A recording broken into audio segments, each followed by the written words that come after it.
Hello दोस्तों, स्वागत है हमारे YouTube चैनल बेसिक एजुकेशन में। तो आज हम बात करने वाले हैं कि MS एक्सेल में जब एम्प्लॉइज को सैलरी बेस्ड शीट तैयार करना होता है किसी भी कंपनी में या किसी भी फर्म में या कोई भी ऑफिस में, तो किस टाइप में तैयार कर सकते हैं। तो चलिए स्टार्ट करते हैं। सभी का सैलरी जो है इतना इतना बन रहा है, ठीक। अब इसमें क्या होता है, HRA हाउस रेंट अलाउंस जोड़ना है।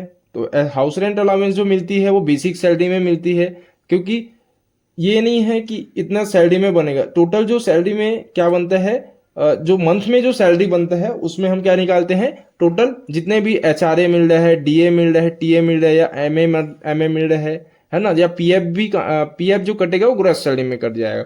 तो अभी जो हमारा जो बेसिक सैलरी में जितने भी मिलते हैं, जितने भी अलाउंस मिलते हैं, वो हम इसमें कैलकुलेट करते हैं बेसिक सैलरी में। तो चलिए HRA कैसे कैलकुलेट करने हैं। जैसे इसमें अगर 10% अगर 10% अगर मिलता है, इसको क्या मिलता है, HRA मिलता है, तो सिंपली हम क्या करेंगे, यहाँ हम इज इक्वल टू प्रेस करेंगे, बेसिक सैलरी को क्लिक करेंगे, मल्टीपल 10 अपॉन 100।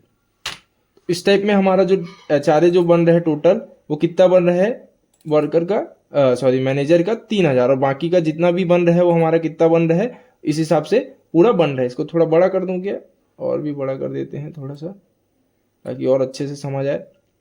उसके बाद DA जो आता है, डियरनेस अलाउंस, वो हमारा जैसे कि 5% कर देते हैं इसको, 5%। ये भी हमारा जो रहेगा वो बेसिक सैलरी में ही बनेगा। तो बेसिक सैलरी में क्लिक करेंगे, मल्टीपल करेंगे, 5% कर देंगे, या अपॉन 100 कर देंगे, तो हमारा जो है DA जो है निकल के आ जाता है। तो इसी टाइप में सबका निकालेंगे, ठीक है। जैसे TA का हो गया, जैसे इसमें 8% दे देते हैं। यहाँ हम क्या करेंगे, बेसिक सबसे पहले किसी एक्सेल बेस में अगर काम करना है तो इज इक्वल टू लगाना बेहद ज़रूरी है, इस बात का ज़रूर ध्यान रखें। इसमें 8/100, इस टाइप में सबका क्या है, DA निकल जाएगा। उसके बाद MA जो निकालना है, मेल अलाउंस, इसको हम कर देते हैं 10%, ठीक है। यहाँ हम क्या करेंगे, इज इक्वल टू प्रेस करेंगे, उसके बाद इक्वल 10/100, इस टाइप में इसका भी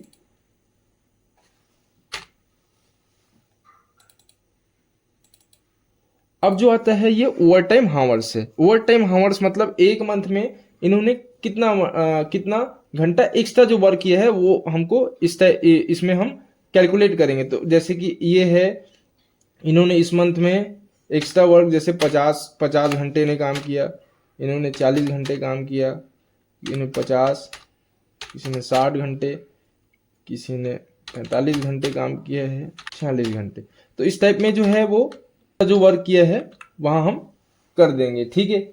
अब जो आता है ग्रॉस सैलरी, ग्रॉस सैलरी निकालने से पहले मैंने एक टेबल और जो टेबल बनाना जो भूल गया हूँ वो है ओवर टाइम सैलरी का।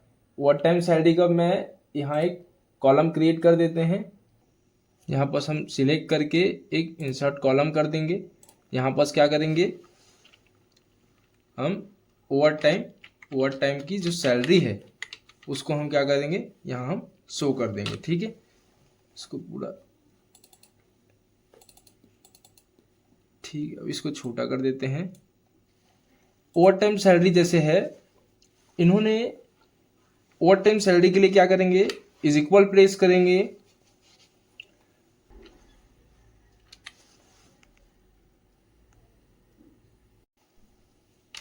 ओवर टाइम की जो सैलरी निकालने के लिए क्या करते हैं, सबसे पहले हम बेसिक सैलरी को सिलेक्ट करेंगे, उसके बाद भाग देंगे 30 से, क्योंकि ये जो मंथ है हमने 30 मंथ का लिया है।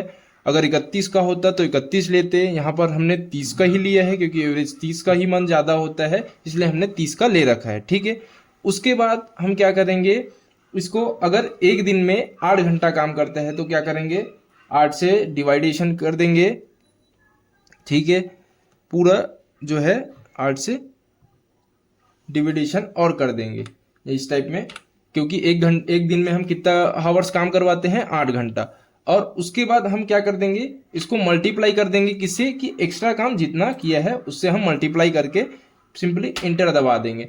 तो इनका जो है 50 घंटे का एक्स्ट्रा जो सैलरी बन रहा है वो कितना बन रहा है, ओवर टाइम सैलरी 6250। तो सभी का कितना बन जाएगा, इस टाइप में सबका अपना अलग अलग एक्स्ट्रा टाइम वर्क के हिसाब से सबका अपना अपना एक्स्ट्रा सैलरी बन जाता है। ठीक है, अब हम क्या करेंगे, ग्रॉस सैलरी निकालने के लिए क्या करेंगे, अभी हम ओवर टाइम इन हावर्स को नहीं लेंगे, क्या लेंगे, ओवर टाइम सैलरी को ऐड करेंगे, ताकि हम जो बेसिक सैलरी से लेकर HRA, DA, TA, MA और ओवर टाइम सैलरी है उसको ग्रॉस सैलरी मान के फिर लास्ट में हम क्या करेंगे, PF काट के नेट सैलरी निकालेंगे। तो उसके लिए क्या करेंगे, सबसे पहले हम इज इक्वल प्रेस करेंगे। उसके बाद जैसे हम वर्कर का निकाल रहे हैं 14,000, फिर प्लस कर देंगे, फिर HRA प्लस कर देंगे, फिर DA प्लस कर देंगे, फिर TA प्लस कर देंगे, फिर MA प्लस कर देंगे। अब ओवर टाइम इन हावर्स को छोड़ के क्या करेंगे, हम ये जो ओवर टाइम सैलरी है उसको प्रेस कर देंगे। ठीक है, उसके बाद लास्ट में इंटर कर देंगे। तो इस टाइप में हमारा जो है एक जने का पूरा जो ग्रॉस सैलरी बन के आता है वो इस टाइप में निकल के आ जाता है। इसको क्या करेंगे, सबसे पहले डबल टिक करके सबका लिख देते हैं, और एक बचा है हमारे मैनेजर का, तो उनको भी हम यहाँ पर। तो ये जो हमारा है ग्रॉस सैलरी बन के जो आता है इतना हमारा सभी का बन के आ गया। अब हमको लास्ट में क्या करना है, PF काटना है। PF जो है भविष्य निधि होती है। अगर कोई एम्प्लॉय या कोई भी वर्कर है, अगर वो कंपनी को छोड़ के अदर कंपनी में भी जाता है तो PF अकाउंट एक ही रहता है, जहां उसका एक भविष्य निधि जमा होता है कि उसकी सैलरी में से कुछ हिस्सा काट के उसके भविष्य के लिए जमा किया जाता है। ठीक है, तो इसलिए हम जैसे कि 12% के हिसाब से कट रहा है, यहाँ कोई भी अगर हर एम्प्लॉय का है तो 12% के हिसाब से कट रहा है। तो यहाँ हम क्या कर देंगे, 12% के हिसाब से कर देंगे। और यहाँ पर हमारा जो नेट सैलरी है जैसे इसमें काट देते हैं इज इक्वल टू, अब जो हमारा PF जो कटेगा वो हमारा किस में कटेगा, ग्रॉस सैलरी में कटेगा। ठीक है, तो इनटू इज इक्वल टू 12/100। तो इस टाइप में हमारा जो भविष्य निधि फंड है वो इतना कट के आ जाता है। इसको क्या